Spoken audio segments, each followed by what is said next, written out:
ஆண்டவரும் இரட்சகருமாக இயேசு கிறிஸ்துவின் இனிய நாமத்தில் உங்கள் யாவருக்கும் அன்பின் வாழ்த்துக்களை தெரிவித்துக் கொள்கிறேன். அருமையான தேவைப்படிலே புதிய நாள், புதிய நம்பிக்கை, new day, new hope daily devotion மூலமாய் இந்த நாளில் கூட உங்களை சந்திப்பில் நான் மிகுந்த மகிழ்ச்சி அடைகிறேன். அல்லேலூயா. இன்றைக்கு கூட கர்த்தர் நமக்கு கொடுக்கிற வார்த்தை என்ன?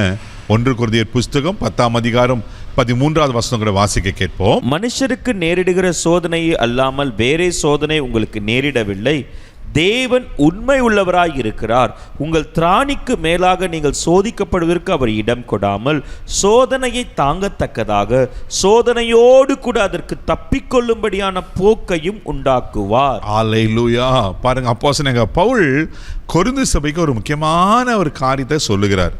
என்ன சொல்றாருனாக்கா, மனுஷனுக்கு நேரிடுகிற சோதனை இல்லாமல் வேற சோதனை உங்களுக்கு நேரிடவில்லை. சில நேரத்தில் நம்ம என்ன சொல்லுவோம், ஏன் எனக்கு மட்டும் இந்த சோதனை, ஏன் என்ன மட்டும் ஆண்டவர் கைவிட்டாரா? நான் உண்மையாக ஜெபம் பண்ணுறேன், உபவாசம் இருக்கிறேன், கொடுக்குறேன், பல காரியங்களை செய்கிறேன், எல்லாருக்கும் அநியாயம் பண்ணுறலாம் நல்லா தானே இருக்கிறான், அக்கிரமம் பண்ணுறலாம் நல்லா தானே இருக்கிறாங்க, நான் ஆண்டவர் பிள்ளையாக இருக்கிறேன், ஏன் எனக்கு? சோர்ந்து போகாதீங்க. தேவ பிள்ளைகள், மனுஷருக்கு நேரிட சோதனை தான் உங்களுக்கு தரார். 2வது இங்கே சொல்லப்பட்டிருக்கு, தேவன் உண்மையிலவராக இருக்கிறார். உங்கள் திராணிக்கு மேலாக நீங்கள் சோதிக்கப்படுவதற்கான இடம் கொடுக்க மாட்டாரா? உங்கள் கெப்பாசிட்டி எவ்வளோ, உங்களுக்கு திராணி எவ்வளோ இருக்குது, அவளுக்கு தான் ஆண்டவர் சோதிப்பார். ஆமே, பயப்படாதீங்க.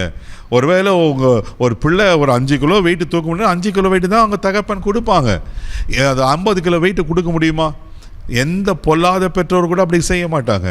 தான் தகப்பன் தான் பிள்ளைக்கு என்ன செய்யணும், எப்படிப்பட்ட வெயிட்டை கூடன்னு தெரியும். ஆண்டருக்கு தெரியும். உங்களை திராணிக்கு மேலே ஒரு நாள் சோதிக்கிறவர் அல்ல. அது மாத்திரமில்ல, அடுத்தவங்க சொல்லப்பட்ட சோதனையை தாங்கத்தக்கதாக சோதனையோடு கூட அதற்கு தப்பித்துக்குள்ள போக்கை உண்டு பண்ணுறாராம். அப்படி ஆண்டவர் சோதிக்கிறார்னாக்கா அதை தாங்குக்கிற பலனை தருவார், அது தப்பிக்கத்து போகிற பலனை கிருபை தருவார். ஆமே, ஒருவேளை என் வாழ்க்கையில் எவ்வளோ பெரிய சோதனை வந்துச்சு, பயப்படாதீங்க. அவர் பொல்லாங்கினால் சோதிக்கிறவர் அல்ல. அல்லேலூயா. பயப்படாதீங்க. அவருக்கு திராணிக்கு மிஞ்சும் ஒரு நாள் சோதிக்க விட மாட்டார். அப்போ சில நேரத்தில் அவருக்கு சோதனை வர, சில நேரத்தில் பிசாசு சோதிப்பான். யாக்கோபு நிருபம் 1ஆம் அதிகாரம் 13வது வசனத்தில் வாசிப்பீங்கன்னா இங்கே இப்படியாக அப்போஸ்தலனாகிய யாக்கோபு சொல்லுகிறார், வாசிக்க கேட்போம். சோதிக்கப்படுகிற எவனும் நான் தேவனால் சோதிக்கப்படுகிறேன் என்று சொல்லாதிருப்பானாக. தேவன் பொல்லாங்கினால் சோதிக்கப்படுகிறவர் அல்ல, ஒருவனையும் அவர் சோதிக்கிறவரும் அல்ல. பாருங்களேன், தேவன் பொல்லாங்கினால் சோதிக்கிறவர் அல்ல. வெரி கிளியரா இருக்கு. தேவன் சோதிக்கிறவர் அல்ல. அப்படி அவர் சோதிச்சாலும் பொல்லாங்கினால சோதிக்க மாட்டார். நம்ம நன்கு அறிந்திருக்க யோபின் வாழ்க்கை பாருங்க. யோபு ஒரு பெரிய ஐஸ்வர்யவான். அந்த கிழக்கத்தி புத்தரில் பெரிய மனுஷன் இருந்தார். ஏகப்பட்ட ஆடு மாடு ஒட்டகம் ஆயிரக்கணக்கில் இருக்கிறது. அது மாத்திரம் இல்லாமல் தேவனுக்கு பயந்து அவன் உத்தமனாய் சன்மார்க்கனாய் நீதிமானாய் வாழ்ந்த ஒரு மனுஷன். இப்படிப்பட்ட சூழ்நிலை தான் சத்துரு சொல்லுவான், நீங்கள் அவனுக்கு ஆசீர்வச்சிருக்கிறான், அவனை சுற்றில வேலி அடைச்சி வச்சிருக்கிறீங்க, அதனால தான் அவன் தேவனுக்கு பயந்துருக்கிறான்னு.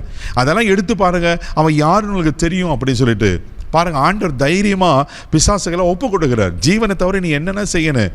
அவன் ஒரே நாளில் 10 பிள்ளைங்க செத்து போகிறாங்க. ஆடு மாடு ஒட்டகம் எல்லாம் மரித்து போகிறது. எல்லாவற்றுக்கும் மேலே அவன் உடம்புல பருக்கள், வேதனை, வியாதி, அவ்வளோ கொடுமை. ஆனால் வசனம் சொல்லும், யோபு 2:10 தன் உதடுகளாம் பாவம் செய்யலை. பைத்தியக்காரி பேசுறதில் பேசுறிய, தேவனத்தில் நன்மையை பெற்று நாம் தீமையை பெறக்கூடாதா? பாருங்க, இப்படியெல்லாம் சொல்லிட்டு அங்கே யோபு 32:1 வாசிக்கிறேன். நீதிமான இந்த யோபுவை சொல்றார், நான் நீதிமானா இருக்கிறேன் என்று. யோபுக்கு வந்த சோதனையில் கர்த்தரை மாத்திர சார்ந்து அவர் என்னை கொன்று போட்டால் அவர் மேலே நம்பிக்கையாக இருப்பேன்னு அவர் மேலே உறுதியாக இருந்ததுனால 42:10 யோபுல வாசிப்பீங்கன்னா, கர்த்தர் யோபின் சிறையிருப்பை திருப்பினார். அல்லேலூயா. திருப்பி மறுபடியும் எல்லாவற்றும் ரட்டத்தினையாக ஆசீர்வதிக்கிறார். என்னென்ன மிருக ஜீவனங்கள் எழுந்தாரோ எல்லாத்தையும் ரட்டிப்பாக கொடுக்கிறார். மறுபடியும் 10 பிள்ளைங்க பிறந்தது. தேவ பிள்ளையில் திராணிக்கு மேலே ஒரு நாள் கர்த்தர் சோதிக்க விட மாட்டார். பயப்படாது. ஒருவேளை இங்கே போகிற பாதை கடினமான பாதையாக இருக்கலாம், ஆண்டவர் பொல்லாங்கனால சோதிக்க விட மாட்டார். ஒருவேளை சத்துரு சோதித்தாலும் அது தப்பித்துக்குள்ள போக்கொண்டு பண்ணுவார். தைரியமாக இருங்க. ஆண்டவர்களை நிச்சயமாக அவங்க சிறைப்பை மாற்றுவதற்கு உண்மையில் இருக்கிற கண்களை மூடி நம்ம ஜெபிக்கலாம். அன்பு தகப்பனே, உமக்கு நன்றி சொல்லி துதிக்கிறோம், ஸ்தோத்திரப்பா. எங்களை திராணிக்கு மேலே ஒரு நாள் சோதிக்கிற தேவன் அல்ல ஆண்டவரே. அப்பா, மக நன்றி சொல்லுகிறேன் ஆண்டவரே.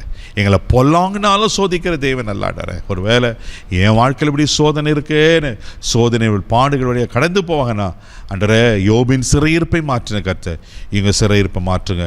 ஆசீர்வதியும் இந்த நாள் முழுதும் கரம் பிடித்து நடத்தும், பாதுகாத்துக்களும் கிருபைக்கு ஒப்பு கொடுக்குற இயேசுவின் மூலம் ஜெபக்கிறேன் பிதாவே, ஆமென். உங்கள் சோதனைகள் சாதனையாக மாறும். தைரியமாக போங்க. God plus.